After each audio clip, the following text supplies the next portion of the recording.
Panginoon, kung narito po kayo, hindi sana namatay ang kapatid ko.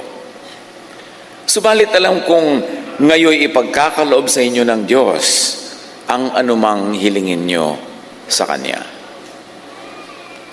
Muling mabubuhay ang iyong kapatid, sabi ni Jesus. Sumagot si Marta, alam ko pong siya'y mabubuhay muli sa huling araw. Sinabi sa kanya ni Jesus, ako ang muling pagkabuhay at ang buhay. Ang sino mang sumasampalataya sa akin kahit mamatay ay muling mabubuhay.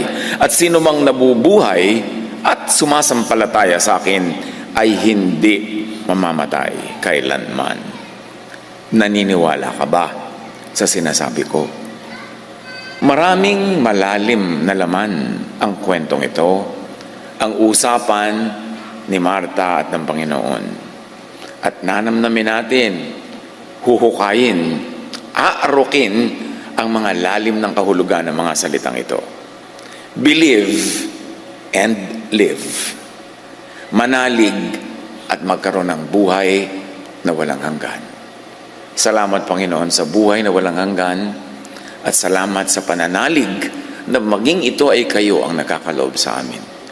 Turuan niyo kami na lalo pang maunawa ang namagitang usapan sa Panginoon ng Jesus at kay Marta.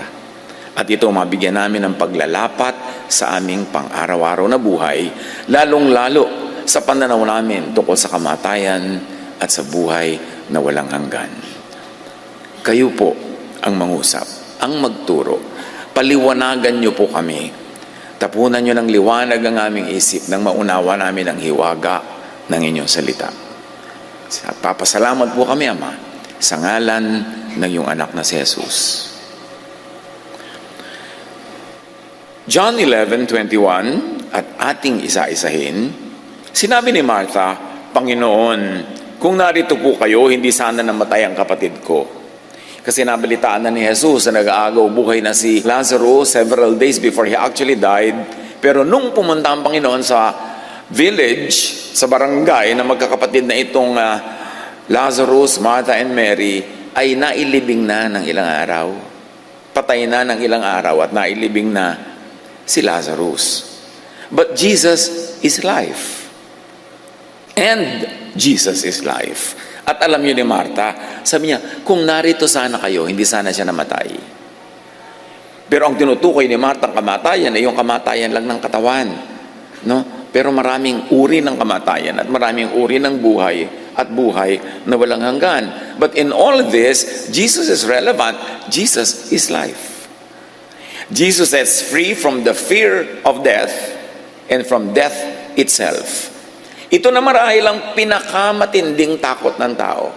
At kahit ng mga hayop at maging ng mga halaman ang mamatay. Kaya lahat gumagawa ng paraan para iwasan ang kamatayan. At maraming kung ano-anong ritual, mga paniniwala, mga hokus-pokus na ginagawa ang tao para lang maibsan ang takot sa kamatayan. Para lang ma-assure na magkakaroon sila ng buhay na walang hanggan. At sa usapang ito ni Martha at ni Jesus ay marami tayong mapupulot na aral. Hebrews 2:15, referring to Jesus, that he might free those who all of their lives were held in slavery by their fear of death. Ang takot sa kamatayan ay tinatawag na pagkaalipin, slavery. Kasi buong buhay, nagpapakaalipin talaga ang mga tao para lang maibsan ang takot sa kamatayan. At isa dyan, pagpapaalipin sa relihiyon. Kasi ang relihiyon ang number one manakot tungkol sa kamatayan. At number one ding nagtitinda ng kung ano-anong produkto na solusyon sa kamatayan para ang mga tao ay magkaroon ng buhay na walang hanggan. Ngunit kung relihiyon ang sagot, paano yun? Iba-iba ng sagot ang mga relihiyon. Iba-iba ng formula, iba-iba ng mga itinitindang doktrina. Alin doon?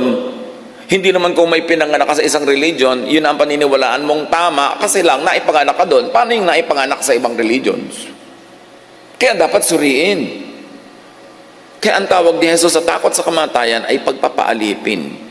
So, sino man kasi na nag-aalok sa iyo ng kaligtasan mula sa kamatayan, ay siyempre may produktong ititinda at bili ka ng bili nun habang buhay. Kaya slavery yung fear. People fear death because they do not know enough about eternal life. At sinabi sa scripture, my people are destroyed for lack of knowledge. Ang takot ay nagmumula lang sa ignorance. Anumang bagay na hindi mo alam, kinakatakutan mo. Anumang bagay na hindi mo naintindihan, kinakatakutan mo.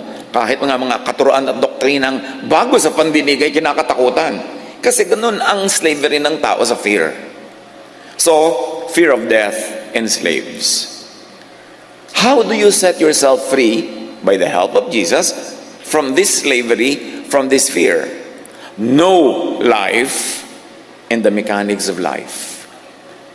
Knowledge is power. Knowledge is freedom. Know life and the mechanics of life and be free from death and be free even from the fear of death. Ano mga dapat nating unawain? Marami, pero konti lang ang sisikapin nating mabuklat ngayon at sapat na yan na panghawakan para matanggal ang fear of death at maunawaan natin ang eternal life. One, life is designed. The universe is fine-tuned. Hindi aksidente ang universe. Hindi siya simple evolution, siya ay creation. At ang creation ay may creator. At ang creator ay eternal. And because we were made in the image of the creator, if the creator is eternal, therefore we are eternal. Dapat natin maintindihan yan. Tanggalin muna yung mga sapot-sapot sa ating isip na katuruan ng kung ano-anong iba't ibang relihiyon ng pananakot. Tingnan natin ang creation. Life is designed, the universe is fine-tuned. Consider yung isa sa mga rules of science, the golden ratio, or what they call the divine proportion. Hindi ko inaasahan na lahat tayo ma-appreciate o agad, maiintindihan in one sitting, kasi kumisan 4 years pinag-aaralan ng mga yan. Sapat na ngayon ay mabuklat natin para lang malaman natin, ay may ganun palang topic. Para assignment, homework, pag-aralan yung mabuti para maintindihan. Nobody expects you to understand everything in one sitting, especially right now. And this is the challenge of church preaching. Limited ka, 40 minutes up to 1 hour. Paano mo ituturo ang lahat ng yan? Kaya nagiging sound bites lang eh. At ngayon, i-consider natin sound bites na assignment ninyong pag-aralan lahat para lalong maintindihan. Ang goal lang natin ngayon ay buksan ang ating isip na may mga ganun palang usapin, may mga ganun palang topic na dapat lang saliksigin. We shall flirt with some scientific principles. Know, understand, at kung nano-nosebleed, just take note now and know more soonest. Huwag matakot sa bagong nadidinig, huwag matatakot sa bagong nalalaman, because God is knowledge and God is light. Now, the golden ratio in science is a perfectly symmetrical relationship between two proportions. Mathematically, this ratio is closely related to the so-called Fibonacci sequence, where each term is the sum of the previous two. For instance, 1, you start with 1. 1 plus 0, kasi 0 yung kakambal niya sa una, 1 din. Now, ang kasunod ng 1 ay 2. So, 1 plus 2 equals 3. Tingnan nyo yung sequence. Now, 3 plus 2, yung sinundan niya, equals 5. 5 plus 3, yung sinundan, magiging 8. And so on, hanggang maging 13, hanggang maging 21. This law is embedded in nature. Hindi pwedeng aksidente, kasi design. Tingnan natin yung sinasabi ng ating video sa Fibonacci sequence. Nakita na natin yan. Tingnan nyo uli, i-research nyo uli, paulit-ulit. Kasi that sequence repeats. Now, this pattern shows even in great works of art. Ano ba yung tinatawag na maganda?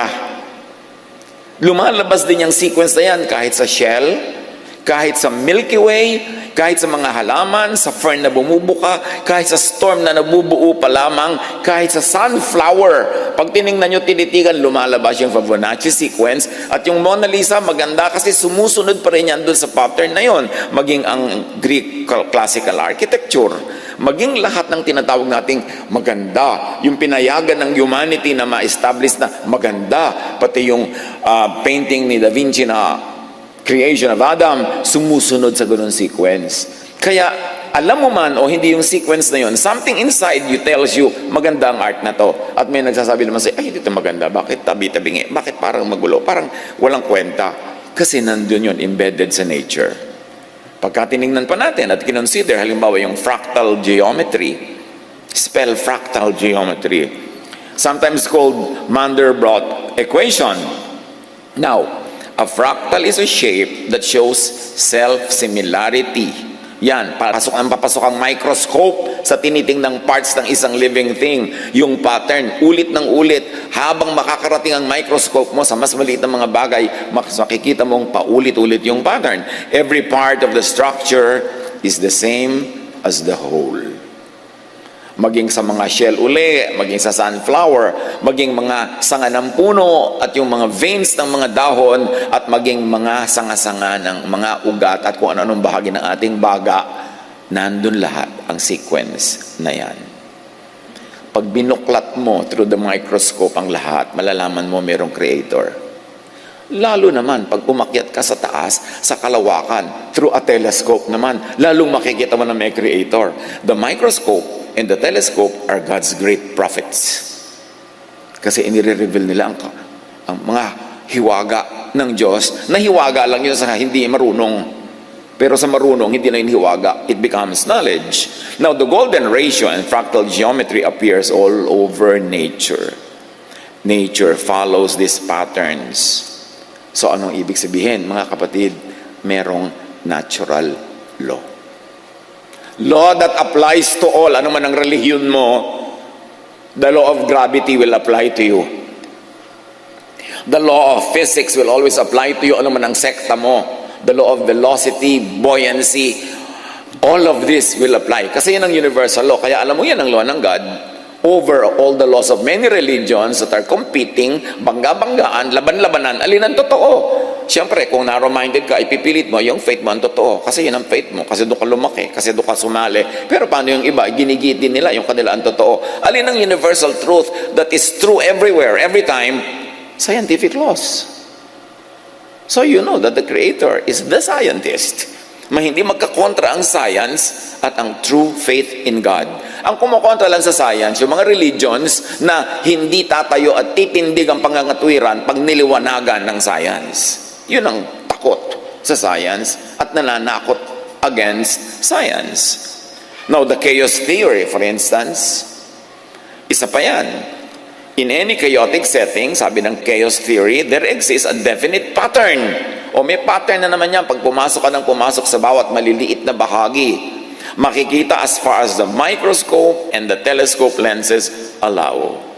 Technology, science, could really be God's last prophet na nagpapakilala talaga sa Diyos in very clear, repeatable terms. There is still order hidden inside what we perceive as chaos. True chaos does not exist. Why? Because God is God of order. How about the Mandelbrot set, called the thumbprint of God? Now, the Mandelbrot set is a fractal. No matter how far observers zoom into it, they will find intricate patterns that are similar to the whole thing. But these are only similar and not the same. There's actually infinite variety. It never repeats itself. You know why? Because God is God of variety. Consider the DNA.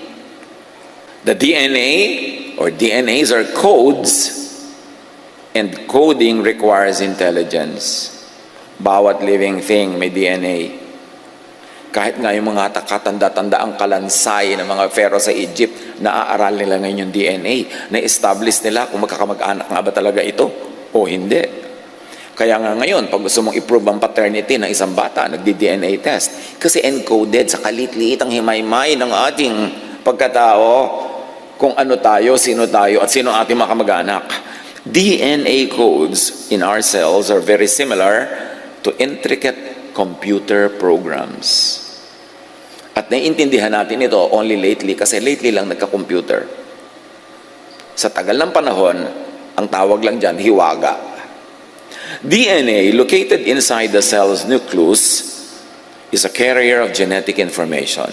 Sa kaprasong DNA na yan, nakakode na lahat, blueprint yan, ang design and instruction to make proteins, molecules, and body parts like legs, eyes, hearts. Kaya pag may bata, tinignan mo yung mata, bago mong panganak pa lang, uy, kumuha sa ama. Kasi, yung DNA ng ama ang nasunod doon sa mata. Kung minsan naman, ay, ang ilong sa ina. Yung DNA ang nasunod. Magtataka lang yung ibang mga marites, bakit ka mukha ng kapitbahay? DNA, ni kumpare. Bigla. Hindi yan maikakaila. Diyos ang naglagay niyan. What about Benford's Law? Yung graph na yan, ang sinasabi niyan mga kapatid. Benford's Law states that the leading digit in a number is more likely to be a small number like 1 or 2 or 3, not a large number like 7, 8, or 9. It also states that 1, or the number 1, is the most likely leading digit to occur by far. And this will apply to any random set of data. Anong application nito mga kapatid? Halimbawa nagre-report kayo ng sales nyo sa BIR. Tapos iniimbento nyo lang yung mga resibo. Gawa lang kayo ng gawa. Ito yung sale. O kaya ang mga tindera nyo, nagre-report ng benta nila sa inyo. Ito yung benta. Gumagawa pa ng mga resibo. Pag nag-Benford Law kayo, mabibisto nyo. Kasi, kahit magtambak ka ng libu-libong number dyan, laging ang pinakamarami dyan, nagsisimula sa 1. Tapos 2, tapos 3, papakonti hanggang 9. Hindi ko kayo tinuturo ang mandaya. Pero reliable ang Benford Law to detect fraud in reporting numbers. This is used in Canada. Malalaman, kahit tax declaration mo, nandadaya ka sa mga number mo, kahit yung mga liquidation mo, mga lalabas, kasi God is the master mathematician. At may law ang numbers. Hindi pwedeng dayain. Yan ang alam ng mga engineer. Kaya alam mo yung load ng bridge o 10 tons o ganyan. Kasi may computation kung gaano karaming semento at bato at bakal ang dapat mong ilagay para makatawid dyan ang 10-ton truck. May law ang lahat. Bakit umaakyat ang aeroplano? You know, the science of the aerodynamics. Bakit nahuhulog ang mga dapat mahulog? Because of the law of gravity. Bakit nakakaland ng aeroplano? Computed lahat. Bakit sasakay ka sa aeroplano ng gabing-gabi, maglalakbay kayo ng ilang oras sa buong kagabihan, tapos maglalanding siya exactly sa airport na plano, hindi sa ibang airport? Sumusunod lang yan sa laws of physics, sa laws of geometry. Hindi yun pwedeng palitan. Bakit? Kasi ginawa yun ng Diyos. Bakit ang mga doktor sinabi, itong gamot, inumin mo, after 5 days, may talab na yan. Kasi na-observe na nila. Yan ang science. Na-observe mo kung ano lang yung nando na nakatotohanan. Kaya gumagaling ka. Kaya ka na-o-opera. Kung ano-anong ginagawa. Dahil may law ang lahat. Marami pang ibang natural laws. Laws of chemistry, of physics, laws of the sciences, and the laws of the applied sciences like medicine, therapy, engineering. Yan, ina-apply nila to practical terms those theories that are already proven to work. What then can be concluded? Bakit tayo nagsascience here? Merong design. Therefore, merong designer ang lahat.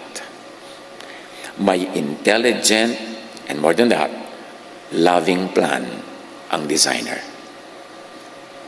At pag naintindihan mo to, mapapawi ang takot mo sa kamatayan, kasi pati yung kamatayan at post-kamatayan, plano na. Walang surprise. Jeremiah 29:11, "For I know the plans I have for you, declares the Lord. Plans to prosper you and not to harm you. Plans to give you hope and a future, that even death is not meant to harm you." Dapat yung dibdibin nang mawala yung mga takot na yan, yung slavery to the fear of death. Know, appreciate, and have faith on the designer's plan. At sa pagbubungkal natin ng mga scientific structures na to, tinitingnan lang natin, oo nga, may designer, may Diyos. At hindi to aksidente, hindi kung ano-ano lang. May pupuntahan ng lahat. Therefore, may pupuntahan ako. At ang pupuntahan ko, ang Diyos. Tip-tipin. Apply this to death and to the fear of death. Bakit ako pa ulit-ulit sa team na to, yung fear of death and death? As a pastor for more than 4 decades, alam ko na, concluded na, ang talagang major fear ng tao, kamatayan. May sagot na dyan ng Diyos eh. Tapos nagre-religion ka ng 10, 20, 30, 40, 50, 60, 80, 90 years, takot ka pa rin, hindi, walang napala. Kaya kailangan makalaya. Na napakahalaga, know, appreciate, and have faith on the designer's plan na outside of religious and sectarian texts, traditions, and doctrines. Science inevitably opens to the idea na merong designer, creator, sustainer, na mayroong Diyos. Napakarami ng mga scientists na nagsimula as atheist, kaaral, hindi nila maiwasan ang katotohanan na may creator. Yun lang magde-design ka ng spacecraft na maglalanding sa buwan, na ilang araw na naglalayag sa kalawakan, para ma-compute mo yung mathematics na umalis dito sa Earth na umiikot at magbabiyahe all throughout the space, na hindi siya babangga sa mga ibang mga bagay doon sa kalawakan, at makakarating sa buwan na nagbabiyahe din, magkaiba ng biyahe yung Earth at buwan, na-compute mo na maglalanding talaga doon sa ganung oras, sa ganung araw. Kasi may batas na hindi maiiba. Na gano'n ang takbo ng mga planeta, gano'n ang speed, kanya-kanyang speed, kaya walang mga banggaan. May batas. Habang nag-aaral ka ng science, sobrang bulag ka na pag hindi ka pa naniwala may Diyos. Pwede kasi naman na hindi naniniwala yung mga scientists sa Diyos, yung Diyos na drawing ng religion. Kasi napakarami naman talagang drawing ng religions na hindi naman kapani-paniwala kung isa kang tao nag-iisip at marunong. Kaya dapat hanapin mo yung drawing ng natural law, because it will point to the Creator who is God. The God of the sciences is unassailable. Although the God of the religions could be questionable, kasi mga religion nga mismo, iba-iba na tinuturo eh. So alin dyan na papaniwalaan mo? Kaya mahalaga yung science. Huwag kayong matakot sa science, because God is the ultimate scientist. Job 12, 7-10. But ask the animals, and they will teach you. Or the birds in the sky, and they will tell you. So gusto mo maghanap sa Diyos? Mag-biology. Sino sa inyong laging absent noon sa biology? Hindi tuloy natandaan na ang Heterobasidium mycetidae is the scientific family name of mushrooms. Hindi nga ma-spell. While most religious laws or theologies are inconsistent, contradictory, myopic, local, and sectarian, while most religious laws point to competing prophets and theologians, natural and scientific laws are constant and universal. They point to and reveal the non-sectarian Creator. At gusto kong bigyan ng diin non-sectarian God. Ang God kasi, pinag-aagaw-agawan ng mga sekta, ng mga relihiyon, at binibigyan ng kanya-kanyang bihis, costume, itsura, drawing, at mga doktrina. No, go to the non-sectarian God of creation. At pwede rin siyang makilala sa Bible. Ang dami-dami pwede mo pagkakilanlan. Marunong ka lang dapat pumili at manuri kung ano ang titingnan. Job 12, 7-10, mag-biology ka daw, or speak to the earth, and it will teach you. So mag-geology. Or let the fish in the sea inform you. Mag-fisheries. Mag-oceanography pa kung ibig mo. At sa pagpapatuloy ng Job, which of all this does not know that the hand of the Lord has done this? In His hand is the life of every creature and the breath of all mankind. Ang ganda ng realization. Napakaraming magagandang mapupulot sa Biblia. Marunong ka lang tumingin kung saan. Psalm 19:1, the heavens declare the glory of El, or of God. You know, in the original Hebrew of the Old Testament, it is El that is used. In the English translation, it becomes God.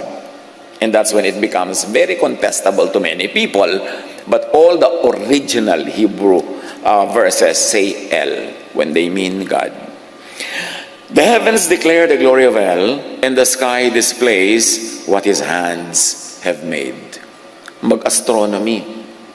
Kahit daw sa astronomy, makikita mo ang Maker.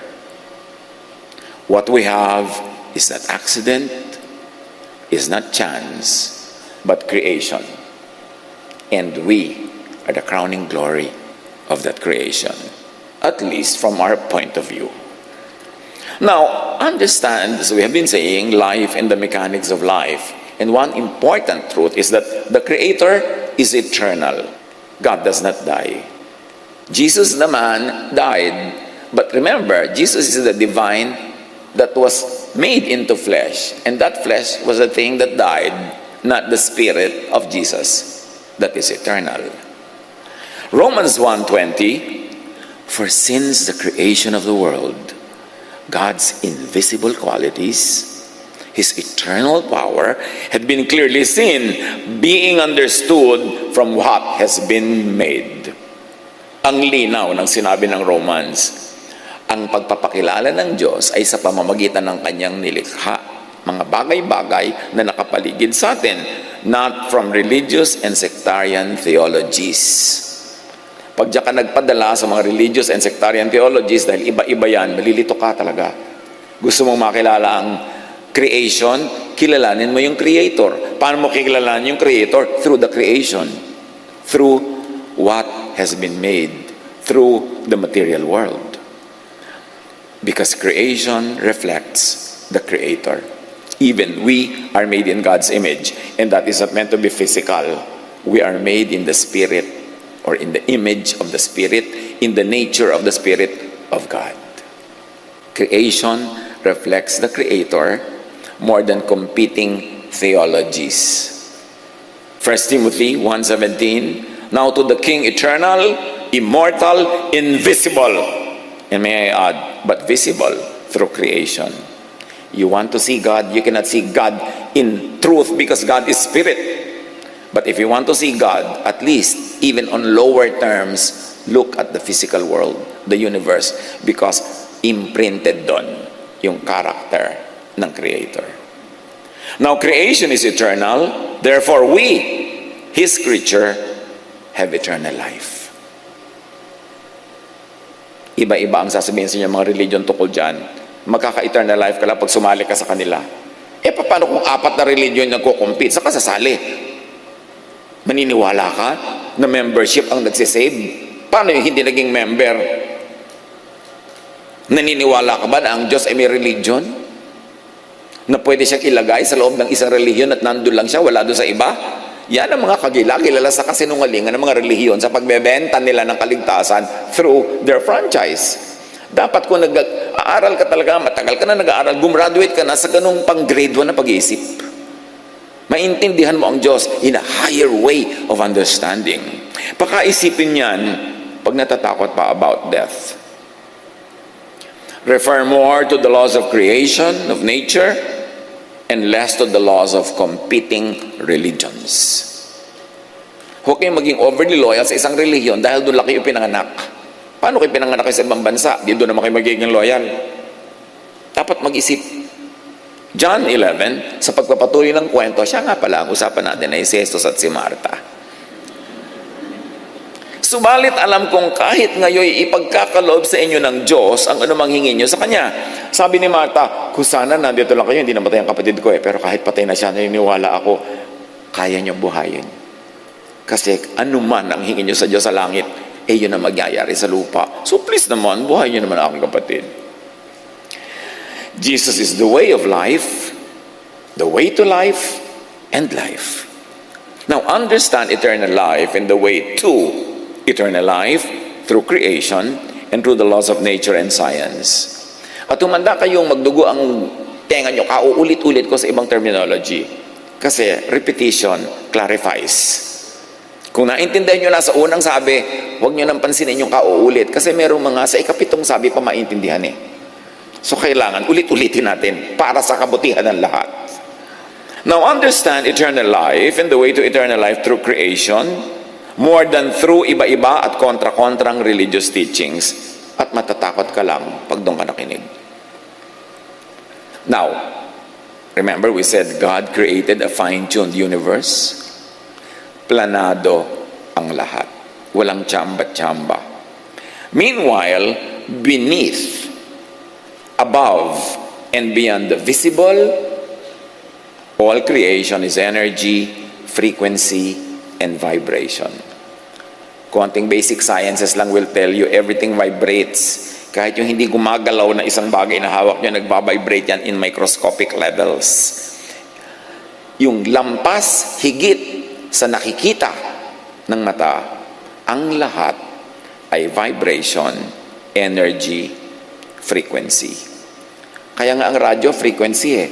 Nagtataka kayo, bakit yung boses ng artista ng radyo na nandun sa malayong studio ay lilipad sa himpapawid, madadakma ng radyo nyo at dadalhin sa tenga nyo yung boses niya, di ba?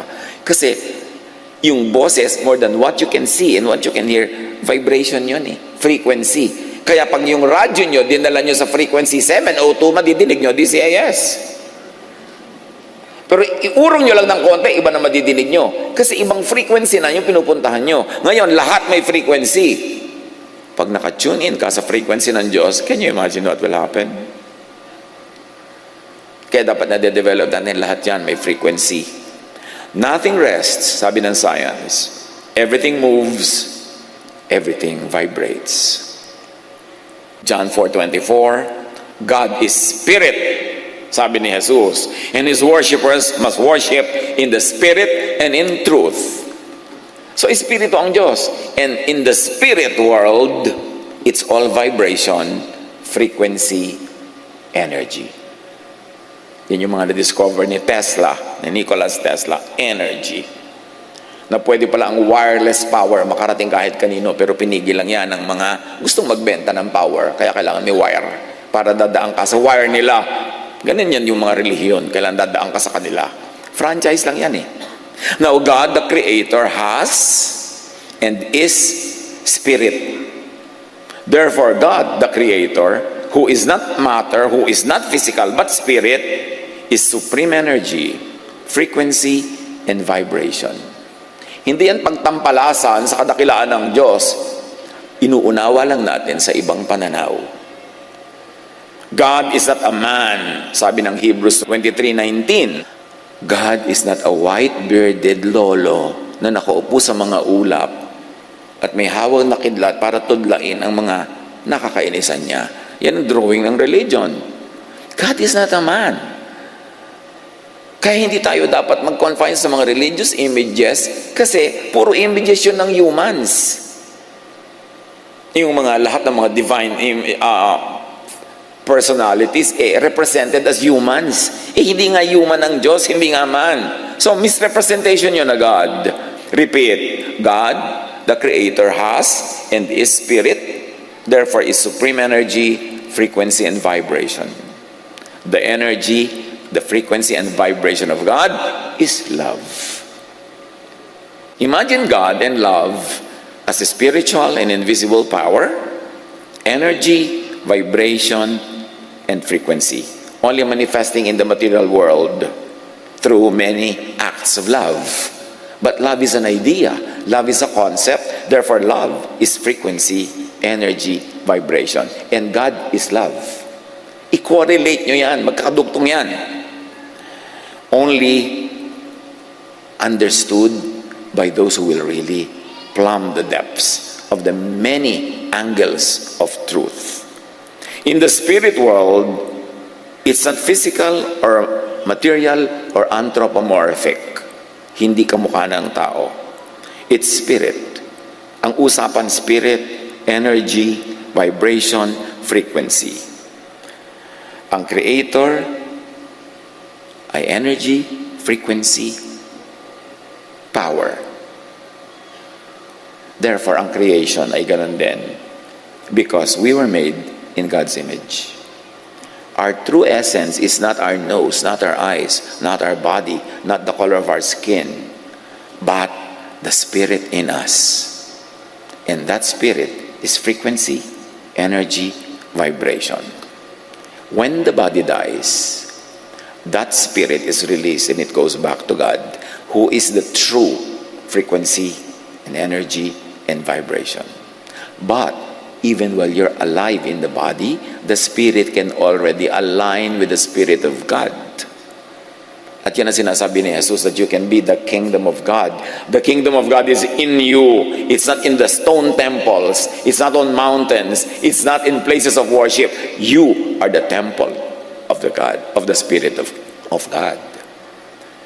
So pagka tumugma na ang frequency mo, ang vibration mo, ang energy mo sa frequency, energy, and vibration of God, nakakabit ka na sa God, nakakonek ka na sa eternal life. Kaya sabi ni Jesus, if you are in me, though you die, you do not die. Or though your body dies, you live again. Paulit-ulit si Jesus sa tema na yon. John 5:24, you cross from death to life. And that energy, that frequency and power and vibration is love. That's why love is the greatest. Sabi ni Paul, na-realize niya to So faith, hope, love abide, these three. But the greatest is love. Why? Because God is love. The vibration of God is love. And if you are loving, no matter what your religion is, you vibrate in the frequency of the Creator. Therefore, eternal life is in you. Masyadong esoteric, pero spell esoteric. Kaya sabi ko, pag-aralan nyo to, hindi ito matatapos ngayon lang. Pero sasagutin ito ang napakaraming tanong na hindi nasasagot ng isang katerbang katekisin. Kailangang pagsikapan.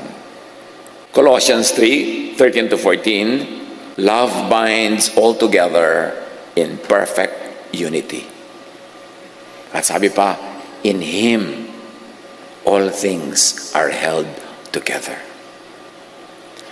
So si Jesus, yung power na yon that holds everything together. And Jesus is called light, the light of the world. And go to science, because all scientific facts will tell you that if there's one thing that really holds life together, it is light.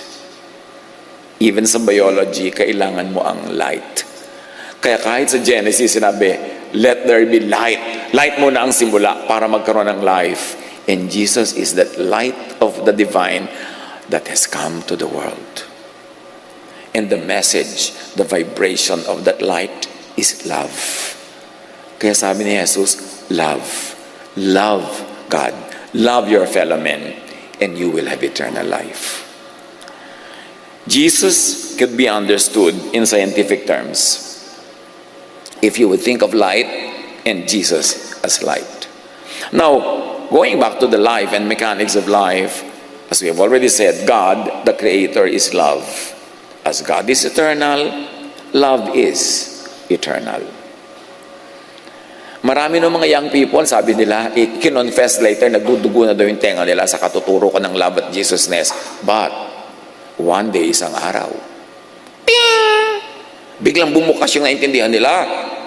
Gusto daw akong puntahan at pagyayakapin at pasalamatan. Ay, salamat. Ito pala yung tinutukoy nyo. Hindi lang namin maintindihan nung kaya nagsasawa na kami. Kaya yung mga iba darating, anong teaching ngayon? Baka Jesus na naman, ha? Habang hindi nyo pa naiintindihan yan talaga, maiinis lang kayo, baka uulit. Pero ulit-ulitin nyo at dadating isang araw na, ting! Yung pala, Eureka! Yung pala yung katotohanan. Natanggal yung mga takip sa mata parang kay Paul para makakita. John 14:21, sabi ni Jesus, whoever has my commands. And what is the command of Jesus? Isa lang, to love. Whoever has my commands to love and keeps them is the one who loves me.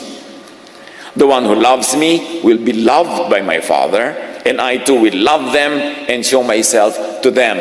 Now we enter another phase of our discussion, the issue of cycles, circles, repetitions. Sabi ni Jesus, kung sino ang sumusunod sa akin at umiibig, ay iibigin ko. So ikaw at si Jesus. Sabi niya, kung sino man ang iniibig ko, iibigin ng Ama. Therefore, iibigin ka rin ng Ama. At dahil iniibig mo si Jesus, iniibig ka ni Jesus ang Ama, Iniibig ng Ama si Jesus at iniibig ni Jesus ang Ama. Therefore, iibigin ka rin ng Ama. Makikipag-ibigan ka sa Ama at kay Jesus. Ikot ng ikot yung cycle. Because true eternity is a circle.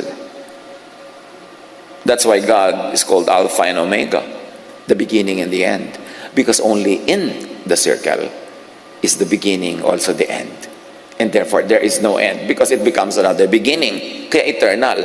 And that's when you know sacred art. In any religion, ang sacred art features a lot of circles. Paikot-ikot, paikot-ikot, paikot-ikot, because the divine does not end. And it shows even in art. So, the circle is a very important shape that expresses the eternity of the divine. Now, love, like energy, is cyclical, therefore eternal. Kung merong cyclical, eternal yon. At kung merong eternal, cyclical yon. Tulad ng water cycle. Did you know na mula nung nilikha ang buong universe, not one drop of water is lost or gained? Because everything recycles. Yung ininom yung tubig kaninang umaga, pinagugasan ang paa ni Cleopatra 2,000 years ago. Paulit-ulit lang. Kasi nire-recycle. That's why recycling is a very advanced attitude. Yung nire-recycle mo yung supot, nire-recycle mo yung mga lalagyan para bumalik siya sa pagiging useful at huwag siyang maging basura. Now, John 11, balik kay Martha at Jesus, sabi ni Martha, kung sana lang nandito kayo, hindi mo mamamatay ang kapatid ko eh. Sabi ni Jesus sa verse 23, muling mabubuhay ang iyong kapatid. Sabi ni Jesus. At bakit? Bakit siya muling mabubuhay? Kasi love ko siya. At love niya ako. At dahil ang vibration ng divine ay love, when you love, and when I love you, the vibration of life is in you, you never die. Only the body dies, but it actually doesn't die. The body only recycles. Lahat ng kinain yung calcium, phosphorus, at kung ano-ano pa, babalik lang yan sa lupa para maging vitamina na naman at magiging papaya. May kakain na naman ng papaya, mapapasok sa katawan ng tao at pag namatay siya, babalik sa lupa. Lahat pabalik-balik. Kaya yung kinain nyo kaninang umaga, hulaan nyo kung ano yun. Sa kanyang previous cycle. Pabalik-balik lang. We participate in the circle of life. At bakit mabubuhay si Lazarus? Because he is in me, kung sasabihin ni Jesus. And I am in him. And because I do not die, whoever is in me will never die. At sino man ang aking pamugaran, tirhan, at makipag-isa ako sa kanya, hindi rin siya mamamatay. Masasama siya sa buhay, hindi niya ako madadala sa kamatayan. Pero sabi niya kay Martha, but if you want earthly life again, now, sige pues, buhayin natin kung ilaligaya nyo. So binuhay ngayon itong si Lazarus. Maraming mga Christians, Bible-based Christians, ayaw magpa-cremate o galit sa cremation. Dahil paano ako mabubuo ulit pag bumalik ang Diyos? Problema na yun ng Diyos. Sa palagay mo ba, pag inilibing ka ng buong katawan, hindi ka kulang, tinanggal na nga nung ikaw ay inimbalsa mo, tinanggal yung mga laman loob mo, di kulang ka na rin. At kung kinain na ng mga uod yung katawan mo, yung mga uod ang dami-dami, sila ngayon ang bubuuin uli para mabuo ka. Huwag mong problemahin yun. Dahil si Lazarus nga binuhay sabi nga nung magkakapatid, may amoy na po, huwag na natin buksan ang libingan. Matagal na siyang patay. Hindi naman kasi uso na yung balsa mo, may amoy na. Anong amoy-amoy? Kaya kang i-reconstitute ni Jesus. No matter what your situation. Kaya kung gusto mo magpa-cremate, go ahead. Ang clean-clean, hindi na nakikita yung bangkay mo, tinitingnan po ng mga nakikipaglibing, ay, nangingitim na ang kuko. Yung iba tinitingnan mo lagi yung kuko ng bangkay, ay, may hawak na pera. Kung ano-ano pang magiging issue tuloy dahil nandun yung katawan mo. So, mabuti pa nga yung clean na clean Although I don't endorse it. Wala naman ako binibentang cremation, insurance. Pero, huwag kayong magpadala sa ganung mamunting bagay. Hindi yun ang issue.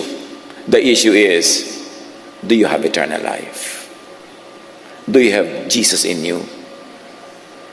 And no matter what your religion, if you love, you transcend those sectarian divisions and go above it and become universal, and you join the Creator who is non-sectarian. And that Creator vibrates in love. So vibrate in love. Now, to be in the realm or the frequency, vibration, and energy of the Creator, meaning to be in the kingdom of God or of kingdom of heaven, be in the realm, be in the frequency, vibration, and energy of love.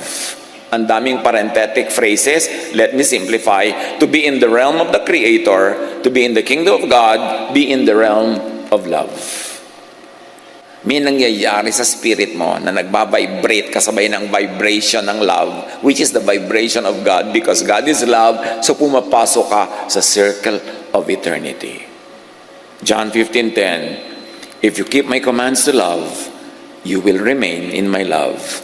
Meaning, you will remain in me, you will remain in life, you will remain in eternity. John 3:16-17, for this is how God loved the world, or this is how God gives eternal life. He gave His one and only Son, that everyone who believes in Him, meaning who believes in His message, which is love, will not perish, but have eternal life. Why? Because love is the greatest. Now, the law of conservation of energy says that all matter must cycle in order to continuously exist. Di ba ipinasok na nga tayo ni Jesus sa discussion ng cycle?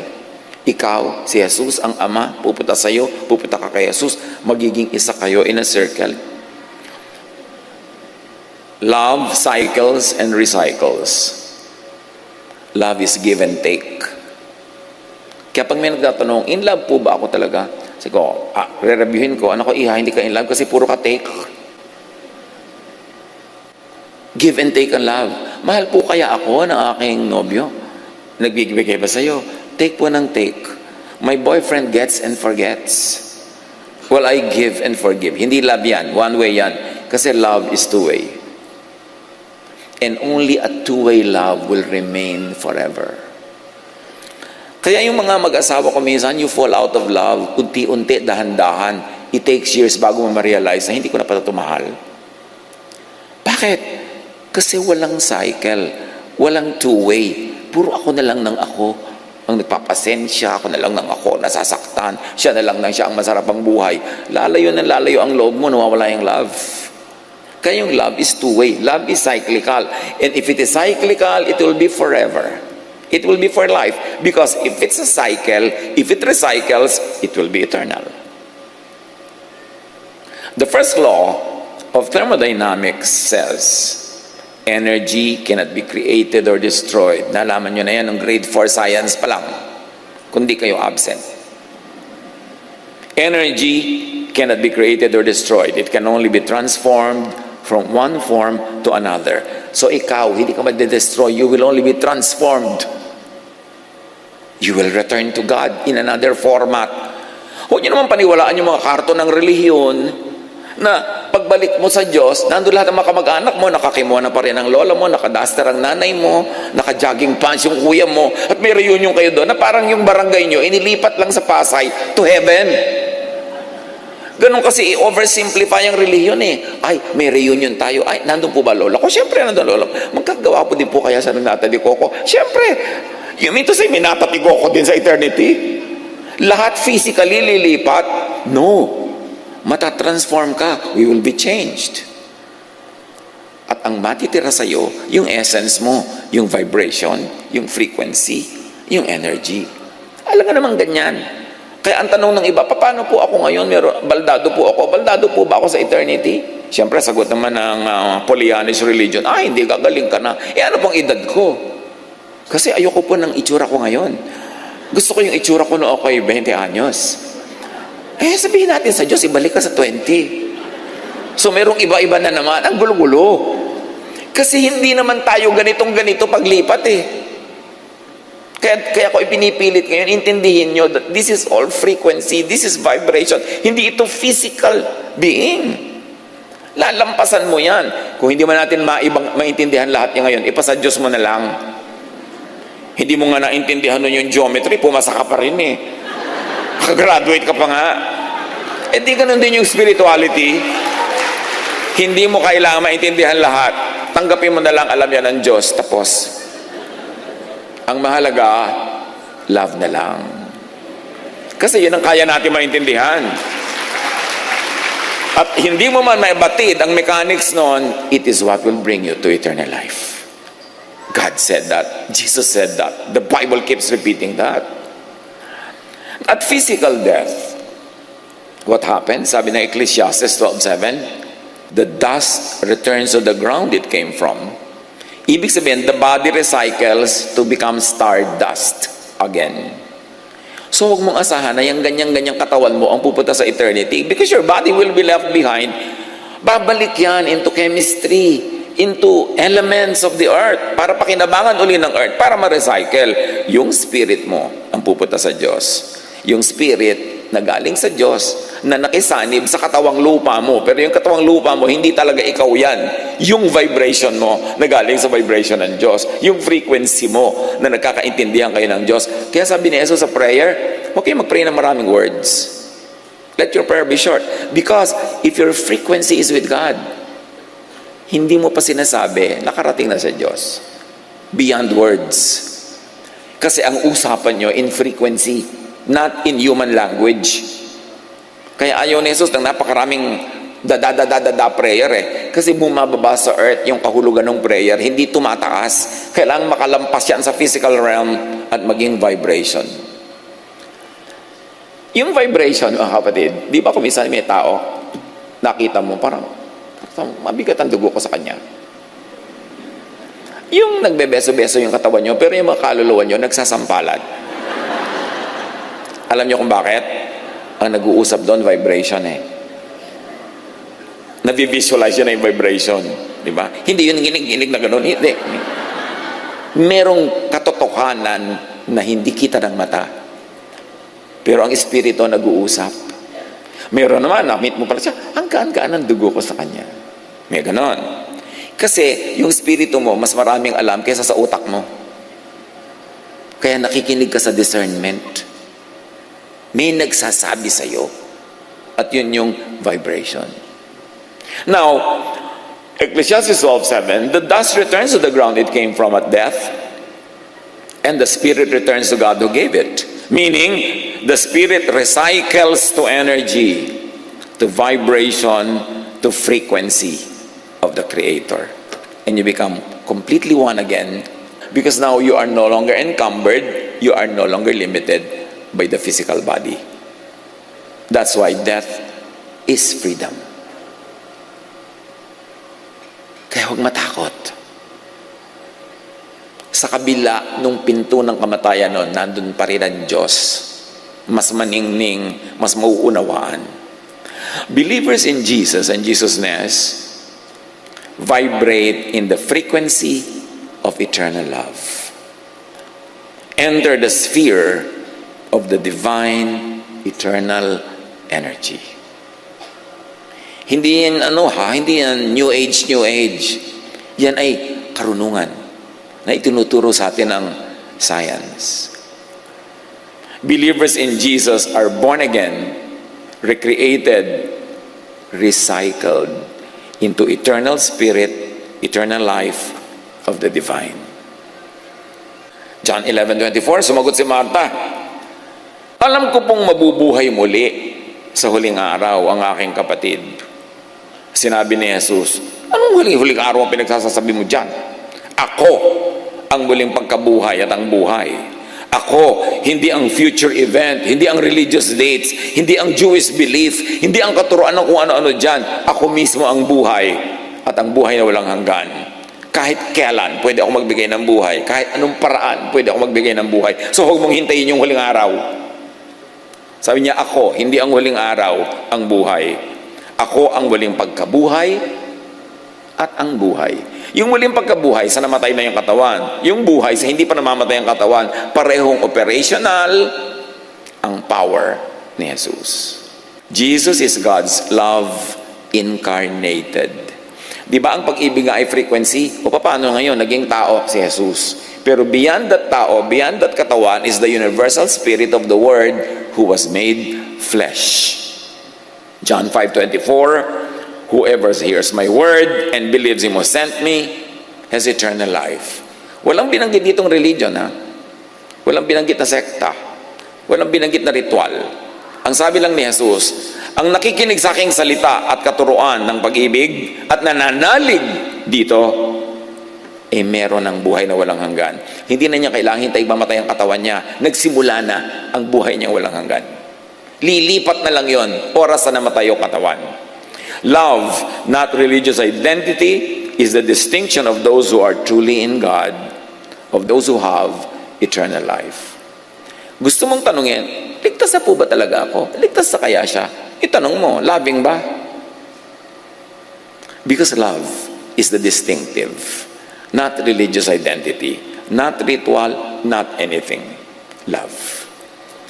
1 John 4:8, whoever does not love does not know God, because God is love. Di ba ang daming relihiyoso, hindi naman loving?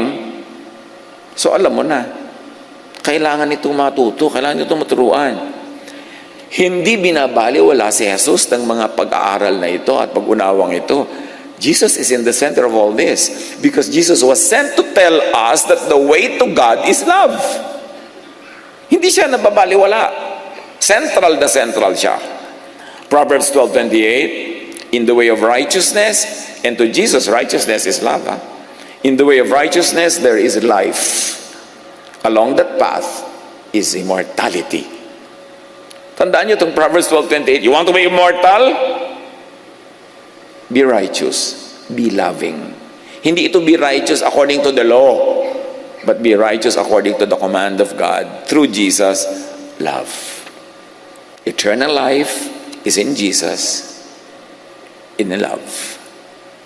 John 1:12, to all who did receive him, meaning who received his love, to those who believed in his name or in his teaching of love, he gave the right to become children of God, therefore he gave the right to become eternal. Yung kasing maraming mga religious work, pag sinabing, ipatanggap natin si Jesus. Pero ang totoo, ang ipinapatanggap ay law. Ang ipinapatanggap ay religious tradition. Kunwari, ipinatanggap si Jesus, pero pag dilat mo after the sinner's prayer, isang tambak na law ang ibibigay sa iyo at actually, yung pala talaga ang agenda. Pero ang ipinapatanggap mo, pag pinapatanggap mo si Jesus, yung katuruan ni Jesus, and that is, receive God's love, it is grace, it has no payment, because love nga yan, so tanggapin mo na lang, at umibig ka sa kapwa, kung paano ka iniibig ng Diyos, yun ang eternal life. Yun ang turo ni Jesus. Jesus is central to this teaching. Luke 10:25-37. Ang ganda nitong usapan na to. May nagtanong kay Jesus, what must I do to inherit eternal life? It's probably one of the most important questions you could ask in your life. Sabi ni Jesus, what is written in the law? Mukhang akala mo law pala. Jesus replied, how do you read it? He answered, yung nagtatanong, love the Lord your God and love your neighbor as yourself. Observe that this is a non-religious, a non-sectarian way to inherit eternal life. You have answered correctly, Jesus said. Do this, love, and you will live. Hindi sinabing, join this religion, do this ritual. Sabi niya, paano po ba ako magkakaroon ng buhay na walang hanggan? Sabi ni Jesus, ano bang basa mo sa law? Anong interpretation mo dyan? Anong tingin mo? Mahalin po ang Diyos at ang kapwa. Yes! Tama ka! Gawin mo yan at magkakaroon ka ng buhay na walang hanggan. This is Jesus, the non-sectarian Son of the non-sectarian God. Binibigyan niya ng halaga yung vibration mo to vibrate in the frequency of love. To inherit eternal life, love God the Most High, and love your neighbor. Why love your neighbor? Because God loves that neighbor of yours. How can you say you love God and hate your neighbor? Love din ng God yung neighbor na yon. Non-religious, non-sectarian. Here, Jesus sets free from religious brands and branding. Another mechanics of life na dapat ma-appreciate is recycling. In spiritual terms, religious terms, being born again is the way to the way of eternity, the way of the kingdom of God. Get into stay in the cycle of love, of energy, of life. Nawa kauulit natin ang word na life na yan and love, lalong lumalim ng lumalim. Huwag niyong bilangin, ika-37, ulit na yung word na love. Kailangan patalabin. 1 John 4:12, no one has ever seen God. No one has ever seen God. But if we love one another, God lives in us, and His love is made complete in us. Therefore, you want to see God? Love one another, because the act of loving one another makes God visible through our visible works of love. Doon siya nagiging totoo in the physical world. The unseen God is seen in love when people love one another. The essential God becomes material and physical through love. John 17:26, I have made you known to them, sabi ni Jesus Ama, in order that the love you have for me may be in them, and that I myself may be in them. See the cycle? And you would be in them, and they in you, and you are eternal. I am eternal, therefore they will be eternal too. We will be in the circle of eternity. John 11:25, pabalik kay Martha na naman. Sabi ni Jesus, ang sino mang sumasampalataya sa akin, kahit mamatay, ay muling mabubuhay. Now, how to enter and be recycled to eternity? Believe in Jesus, the incarnated, branded Word. Si Jesus kasi, yun yung branded Jesusness. Kasi bago siya naging Jesus, nandun na yung Jesusness. Kaya lang, hindi pa nagiging tao, so hindi pa nagiging Jesus. That's why we always emphasize the word Jesusness, because outside of the physical human Jesus is the idea of Jesusness. And you may be in Jesus the person, or in Jesusness the idea, pareho lang yun. Kaya hindi siya branded, hindi siya franchised, mas universal. Believe in Jesusness, the essence, the spirit of the pre- and post-incarnated and branded Word that had become Jesus. Pag-aralan nyo to. Pwede nyo namang i-click sa camera yung sinasabi dyan, and then pag-aralan nyo, balik-balikan nyo. Bawat paragraph ng dinidiscuss natin ngayon is worth 2 years of study. So by now, meron na kayong 40 years sa pag-aaral, dapat kasunod nito. Kasi matagal yan bago maintindihan. Hindi bigla-bigla. Kung naintindihan agad, you're so gifted, thank God. John 1:12, but to all who believed Him and accepted Him, He gave the right to become children of God, meaning children of eternity.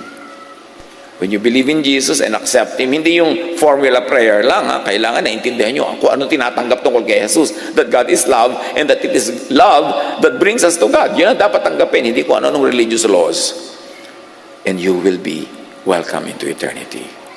Love and believe vibrate in eternity. Let Jesus enter you, join your spirit, receive Jesus in spirit, into your spirit and heart, into your thought and mind, therefore into your vibration. Because thoughts are vibrations. Thoughts are frequencies. Receive the kingdom and the kingship of God in your heart and mind. John 3:36, whoever believes in the Son or in love has eternal life. Now, John 11, back to Martha and Jesus, ang sino mang nabubuhay at sumasampalataya sa akin ay hindi mamamatay kailanman. Kayo ba? Sumasampalataya kay Jesus? Ang ina naman. Therefore, hindi kayo mamamatay kailanman. Sinabi na ang linaw-linaw. Walang namamatay. Nare-recycle lang. Life rewards with eternal life those that give back to life and help sustain life. In other words, those that love. Kanina pa natin pinapaliwanag yung cycle. For anything to be eternal, it must cycle and recycle. So sa buhay, ang magiging eternal, yung nagre-recycle. Yung kasama sa cycle. Therefore, hindi lang tumatanggap, nagbibigay din. Kasi ang tunay na cycle, you receive and you give. Then you receive and you give. And you give and receive, it becomes eternal. Parang pendulum. Pero kung get ka lang ng get, Huwag mong asahang may eternal life ka. May mangyayari sa'yo, pero hindi ka mamamatay. Iba. Next month na kaya natin pag-usapan yon. Those who love could become like a supernova. Nabanggitan natin yan many months ago. Sa supernova, ibig sabihin lang yung mga bituin na dahil bigay sila ng bigay, sumasabog sila at nagiging maraming bituin din sila. This is a scientific phenomenon. Yan tinatawag na supernova. Another word to study. If an object like a massive star keeps on giving out, it will become a supernova. It will shine most brightly and then explode to spread its matter back to the universe. Yan yung sinasabi ng Ecclesiastes, the spirit returns to God. Pag supernova ka, give ka ng give, love ka ng love, sabi ng Diyos, isali natin siya sa eternity. Kasi ang kasama sa eternity dapat nagre-recycle. Kasama sa cycle of life. Pag take lang ng take, hindi nag-give. Ba't natin isasama yan? E di uubusin niya ang life. Kailangan nag-give. So, sabi ng ganon, magiging supernova ito. Mamatay ka man, dadami ka. Di ba, ganon din tayo, yung mga nagpa-aral ka, namatay ka man, marami yung natuto. Nagpakain ka, mamatay ka man, marami yung natuloy ang buhay, nadugtungan ang buhay. So yung bigay ng bigay, yun ang tunay na umiibig. At ang tunay na umiibig, kung hahanap tayo ng comparison sa astronomy, yun yung nagiging supernova, sumasabog, hindi para mawala, kundi para dumami. Those who love could get recycled, recreated, reborn. In other words, it could become born again. Kaya sabi ni Jesus, you must be born again. You want eternity? You must be born again. Kailangan maging supernova ka. Mag-give ka ng give, tapos sasabog ka, at dadami ka. Yan yung nagkakaroon ka ng buhay na walang hanggan. Kasi buhay ka pa, nagpapatuloy ang buhay mo dun sa mga inibig mo, minahal mo, pinakain mo, kasali ka sa circle of life. John 3:3, Jesus replied, very truly I tell you, no one can see the kingdom of God unless they are born again. Unless they are born from above. In other words, unless they are recycled, unless they become supernova. Proverbs 11:30, the fruit of the righteous is a tree of life, and the one who is wise saves lives. The one who is wise recycles life. The one who is wise gives and receives. The one who is wise loves, and therefore will be eternal. Look at Jesus. Look at Jesusness. And look at Jesusness believers as supernovas. John 12:24-25. I tell you the truth. Ito yung in biology, ito naman yung equivalent ng astronomy, supernova. Sabi ni Jesus, I tell you the truth.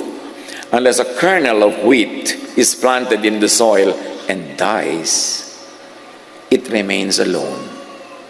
But its death will produce many new kernels, a plentiful harvest of new lives, of recycled lives, of stars, if you must.